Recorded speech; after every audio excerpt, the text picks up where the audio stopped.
Ladies and gentlemen, hello, welcome to my channel.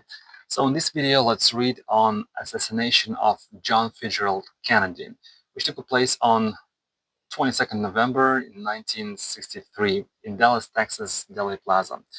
Uh, there was officially named person who responsible for his assassination, um, Lee Harvey Oswald, but still there's a lot of questions remained.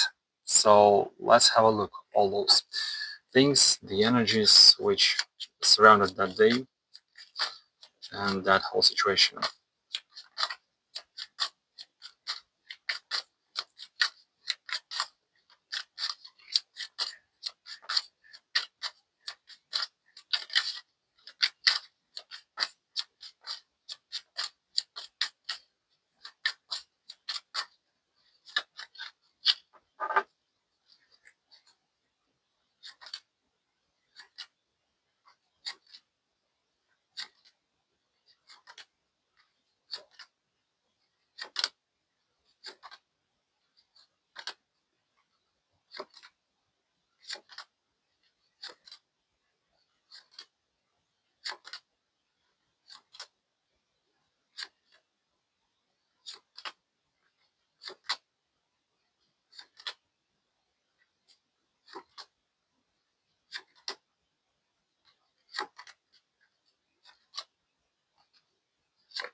Okay, so what I see here is the day did not begin with fear.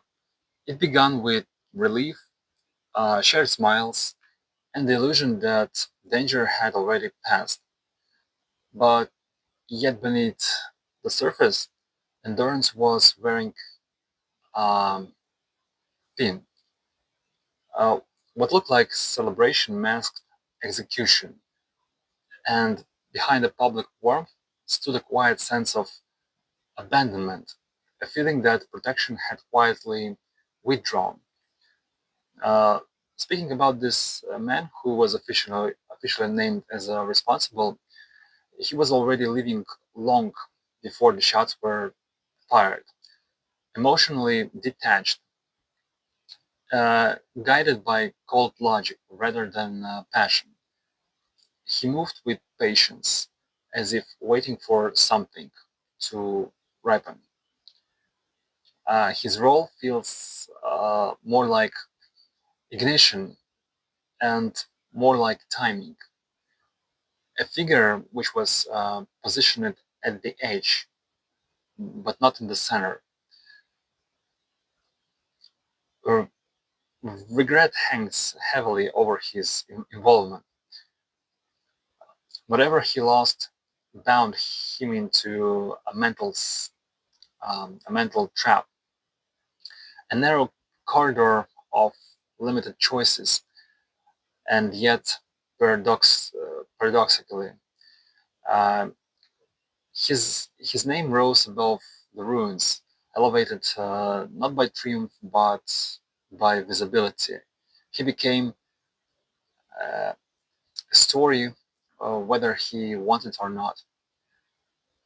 The motive of assassination, it wasn't hatred, it was attachment, idealism mixed with urgency, messages traveling fast, emotions mobilized. Uh, Behind it stood material stability, comfort, and preservation, not chaos. But the desire to keep a certain world intact.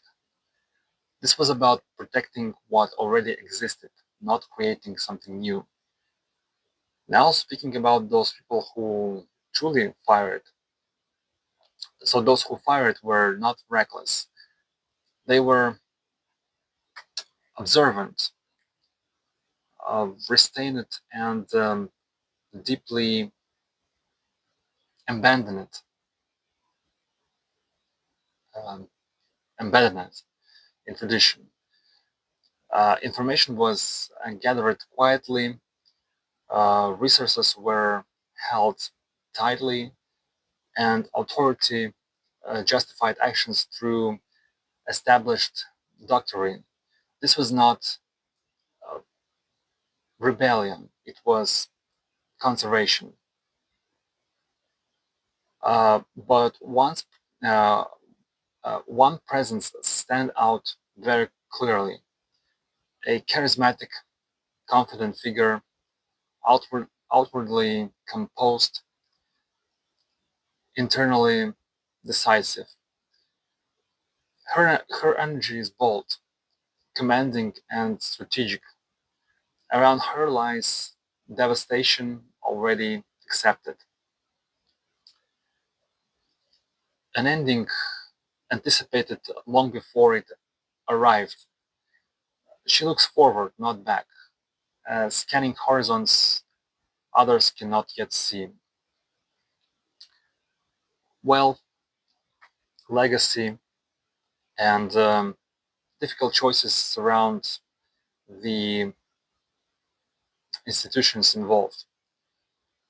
Multiple paths were visible, but only one was chosen, not because it was right, but because it was familiar. It's like illusions soften it responsibly, allowing decisive act to hide behind complexity. So also silence was ensured through connection and cooperation. What followed was efficient, professional, and emotionally devastating. The heart of truth uh, well, was pierced not by bullets but by betrayal. Trust broken through coordination rather than force. What remains hidden is the foundation itself. Something uh, tangible was offered, and then time was suspended. And when it resumed, destruction had already occurred. The collapse was structural, not accidental. A system breaking exactly where pressure had been applied. And the final message is not violent. It speaks of renewal through a restraint, emotional balance, and the cold clarity of law. And yet, beneath this calm surface stands solitary, solitary witness, withdrawn, holding knowledge apart from the world. The truth exists, but it chooses distance over disclosure. And so that's pretty much it. So guys, thank you so much for watching. Please hit likes, subscribe to my channel, write your comments, and see you very soon in the next investigation videos. Thank you, and bye-bye.